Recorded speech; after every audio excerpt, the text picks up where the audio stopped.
là, vous êtes entrepreneur, vous êtes propriétaire et directeur de Palme Apparel.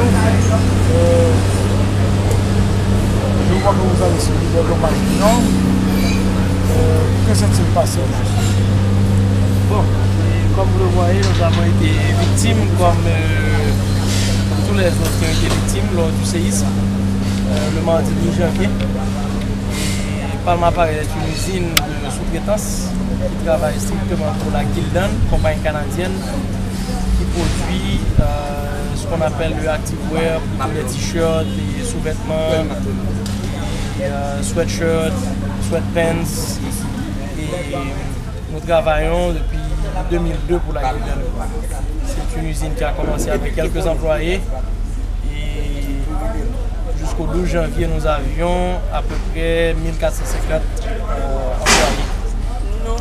Finalement, aujourd'hui, vous avez des pertes énormes, des pertes matérielles énormes, mais en termes de pertes humaines, qu'est-ce que vous avez pu utiliser? Bon, je peux dire qu'avant les pertes au niveau matériel, on a été plus touché par la quantité de vie humaine et perdue à Palme Apparel. Nous estimons aujourd'hui que facilement il y a eu 4 à 500 ouvriers qui ont péri. Et je dois vous dire que jusqu'à tout à l'heure, on retirait des cadavres sur les décombres.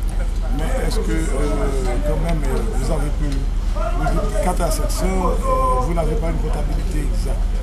C'est très difficile d'en avoir une et dans ce moment, vous savez comment vit ces gens et là il y a plutôt une peur de continuer chez eux. Ils ne veulent même pas venir ici malgré qu'on a une certaine présence de notre staff parce qu'on essaie d'avoir un registre et voir qui est là, qui n'est pas là. Mais je dois vous dire que ça fait une semaine et je ne pense pas qu'on ait enregistré 100 personnes. Donc vous avez enregistré un peu moins de 100 cadavres, 100 corps qui ont été emportés, donc les autres sont portés disparus. Donc, je veux dire une centaine de personnes qui sont venues pour donner leur nom et un numéro de téléphone parce que quand même nous sommes à un stade de nettoyage, de déblayage et on espère à cette partie à l'arrière où il y a environ 30 000 pieds carrés qu'on n'a quand même pas perdu, qu'on a plutôt gardé, qu'on pourra redémarrer l'usine d'ici début mars avec probablement 40% d'effectifs. Bon, mais ce qui a été déjà fait, il y a eu des centaines de morts, des centaines de confirmés. Mais au niveau économique, quel est l'impact sur la population de la zone environnante? Bon, écoutez, au niveau économique, je pense que c'est une catastrophe. Je dois vous dire que Palme Apparel est le plus grand employeur de la zone. C'est une usine qui a subi une croissance à un rythme assez rapide. Et quand une ouvrière travaille ici, elle doit manger, elle doit boire. L'après-midi, elle doit prendre un taxi. Alors il y a quand même pas mal d'activités au niveau économique qui dépendent de Palme Apparel. Aujourd'hui, pour le quartier et cette zone, c'est la catastrophe. Bon, en ce qui a trait à vous, comment est-ce que vous pensez redémarrer? Parce que les pertes sont quand même énormes. Quelle est votre vision de l'avenir? Bon, dans l'immédiat, je dois vous dire que vous savez que le travail des secouristes est terminé. Et ceci a été officiel depuis vendredi dernier. Et chanceux que nous sommes, le président de la République et le magistrat Yvon Jérôme de la commune de Carrefour nous ont beaucoup aidés depuis lors avec la CNE qui fait un travail extraordinaire. 7 jours sur 7, il nous aide à déblayer les décombres.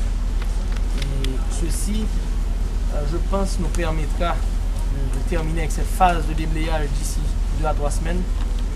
Et j'espère qu'au maximum d'ici le 1er mars, je pourrai reprendre mes activités au moins avec 40% d'effectifs dans les immeubles qui n'ont pas été affectés.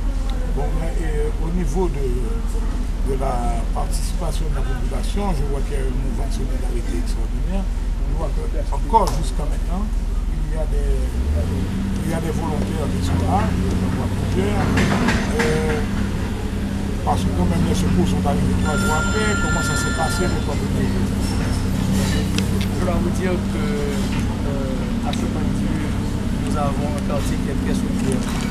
Un détail, pratiquement chaque maison du quartier a une tante, une soeur ou un oncle qui travaille à Palma Parel.